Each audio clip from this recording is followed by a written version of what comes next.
Hi, I'm Peter from Pete Grows Natives. I'm here in Oklahoma City, Oklahoma. We're in Zone 7A, probably soon to be Zone 7B. Things are getting warmer. At least they're getting more extreme. I'm in my infancy on this business, but I've been studying plants and trees for quite a while, and I have a bent toward things that natively grow here and things that don't natively grow here but are very hardy. And I will look for any kind of plant stock that will do very well in this semi-arid, what used to be a short grass prairie that is now a rather harsh place to grow any kind of plant, whether you're growing food or whether you're growing plants for beauty. The name of my business again is Pete Grows Natives, and I believe that you can have beauty, food, and habitat in your space. You can, and I think should, grow food on some scale, no matter where you're at. And there's no reason why it can't be beautiful, and there's no reason why it can't be valuable to the local ecology.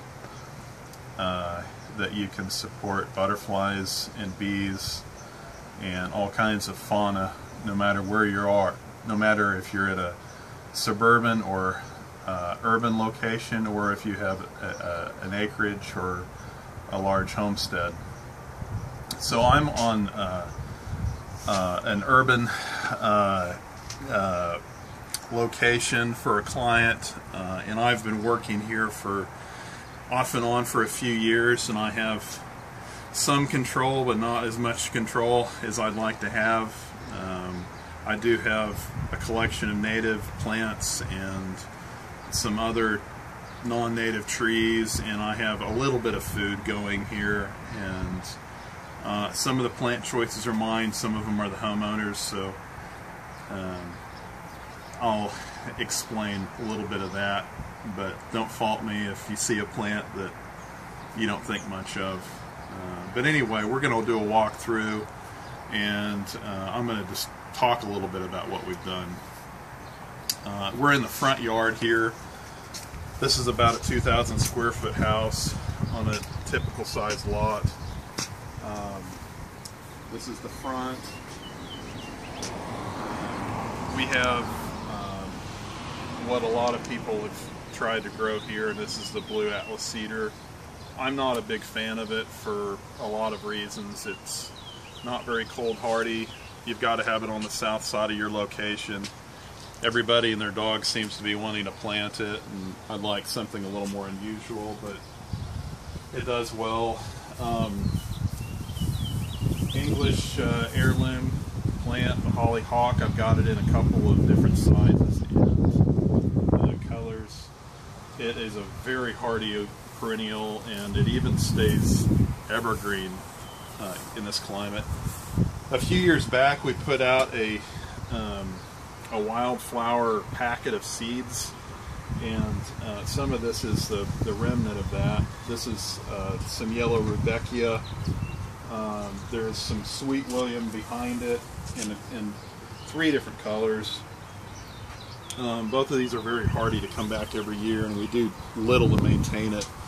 We have this blue blazing star or prairie liatris I planted a few years ago, and then we have the sort of the obligatory, I'm losing my mind here, but shade-loving shrub, flowering shrub here, hydrangea. This one is a little different because it's got these fringed petals on a kind of a mock seed head, so it does kind of change things up a little bit. And in the back there is a eastern snowball bush. It's actually a European or Asian viburnum, covered in huge white flowers in the spring, very vigorous, doesn't mind shade. This is on the north side of the house, so a lot of these things will be shade plants up against the house. The customer wanted a Japanese maple, and it does pretty well except in the really hot hot part of the summer. I have brought in wood chips over the years. I like to use wood chips for soil formation and for mulch, and you can see this very dark, humus-rich soil that's happening underneath, and there's insects all over it breaking down the wood chips. I'm not having much success with it, but I do have red valerian in here, and then this is a new addition. This is a pineapple lily, and that will have a pink pineapple-shaped flower head, hopefully sometime soon. It loves a lot of sun. This is a cultivar of a native plant called the hardy hibiscus. This one has a real, obviously pretty red foliage and really dark red, large flowers, and it's very prolific, very hardy. And then for the insects, I put in this rue. It's a European and Asian medicinal herb that will attract eastern yellowtail, eastern tiger swallowtail butterflies, which we actually do get a fair amount of here. And then we're walking in front of the garage doors to one of my favorite evergreen trees for Oklahoma. This is the Arizona cypress. This is a very blue cultivar. I put it in, this is its third year. I put it in as a really small tree not even 4 years ago.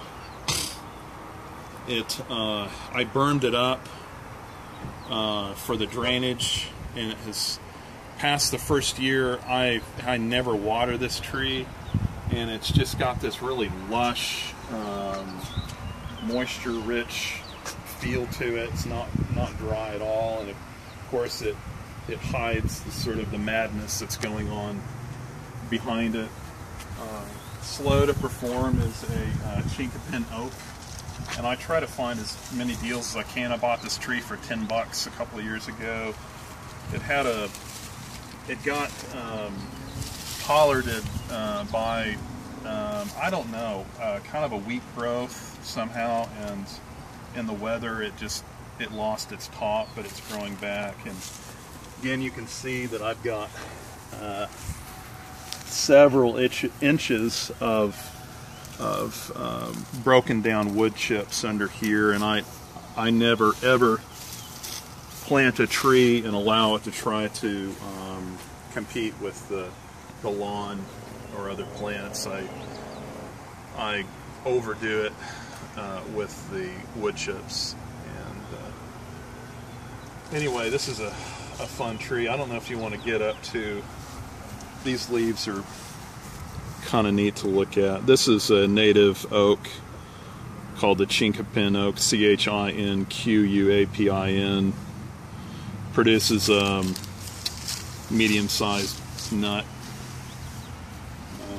but it'll be a huge shade tree. And so let's walk around this way.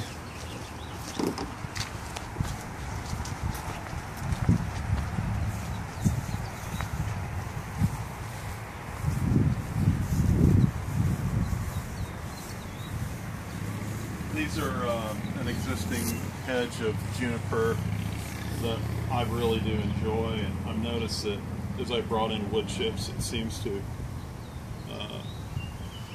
really come back alive. This is a tree that's naturalized in North America, Canada, Nova Scotia, I'd say upper Midwest. It's called a Scots pine. And I burned this up because the root ball was so large, and again, it's difficult to find evergreens for this area, but this tree has done pretty well here. I think we're going to be okay. You'd find this tree in the UK, you'd find it in Europe, Scots pine.